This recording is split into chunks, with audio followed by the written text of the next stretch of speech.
Hi all! We're going to show you how to get and to use Drifting Faceless. These creatures are the most expensive. Event Trader sells just one monster for 180 candies, plus some gold. Drifting Faceless are champions, so there will be the same amount of creatures in one stack as angels or spinners, for example. And now we'll go and try them in the battle. First, we'll fight deadly desert creatures. We honestly can admit that we failed that battle and had to retreat to make sure no elite units were lost. There are a lot of things to learn about this unit. First, these are dark creatures, which means they do very little damage to dark monsters, and their skill Mind Pierce doesn't land on monsters which have darkness magic resistance. In this case, it didn't land on Desert Lamassus. Mind Pierce is a debuff that causes a lot of headache to many players. When applied on an enemy stack, we will be able to control it for 2 rounds and send against its own army. If it receives damage, the debuff is cancelled. So it is important to apply it on the unit that have their turn the soonest. Now we can check it in action.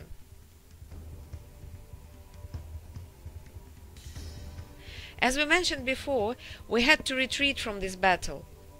Let's try Deadly Forest creatures. Here we test Drifting Faceless both skill and damage. One very important thing all lucky owners of Drifted Faceless need to know is that this unit is impossible to heal with priests or a hero. So if they get damaged in a fight, they will be lost unless you use Scroll of Regeneration in time. Here we apply Mind Pierce on the first wolf unit, and we sent it to hit and block his fellow wolf. This way we damaged the enemy and disabled its movements for a while.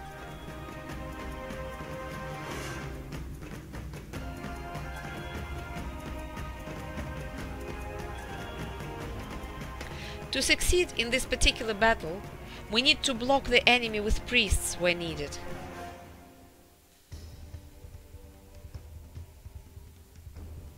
Blazing Glories use blindness for crowd control.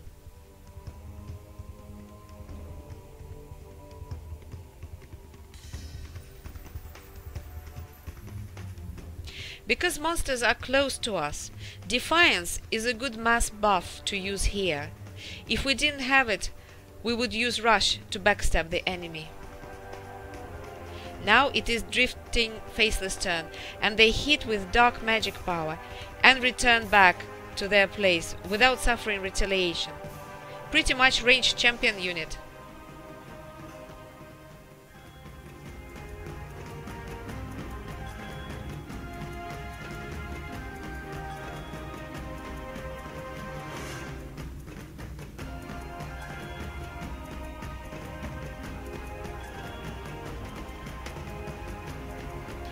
So here wolves are blocked well, and we are stable. Now we will show you another more complicated and fun deadly battle.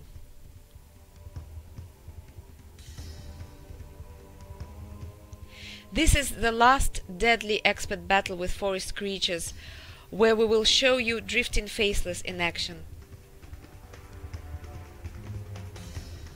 The map layout is very good for us, but we must not forget that monster stacks are huge. Also, 2 range stacks need to be taken care of.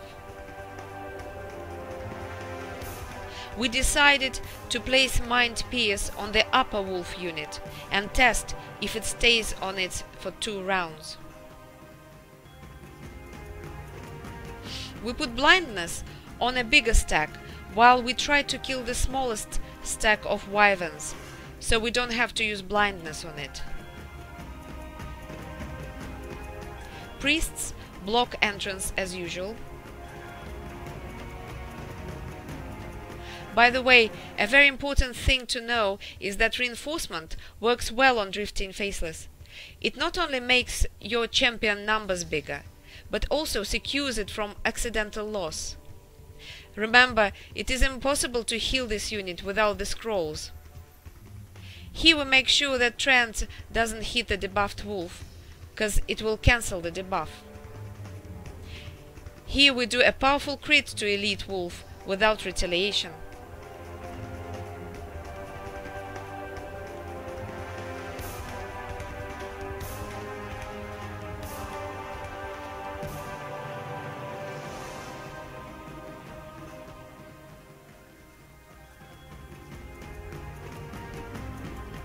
Here comes the second round for the debuffed wolf.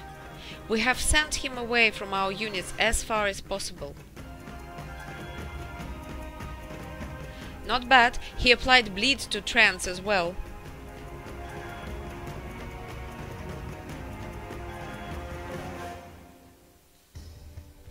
We think that this dark magic unit of Drifting Faceless can be good when fighting any creatures except for dark creatures.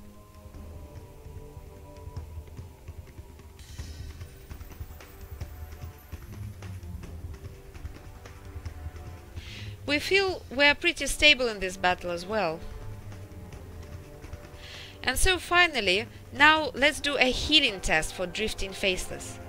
We start an easy battle and see if we can heal them with a scroll of regeneration. We will let weak monsters hit them without any danger for it to be killed completely. In the next round, we'll apply the scroll, and then, when turn ends, we'll check if it heals our Drifting Faceless.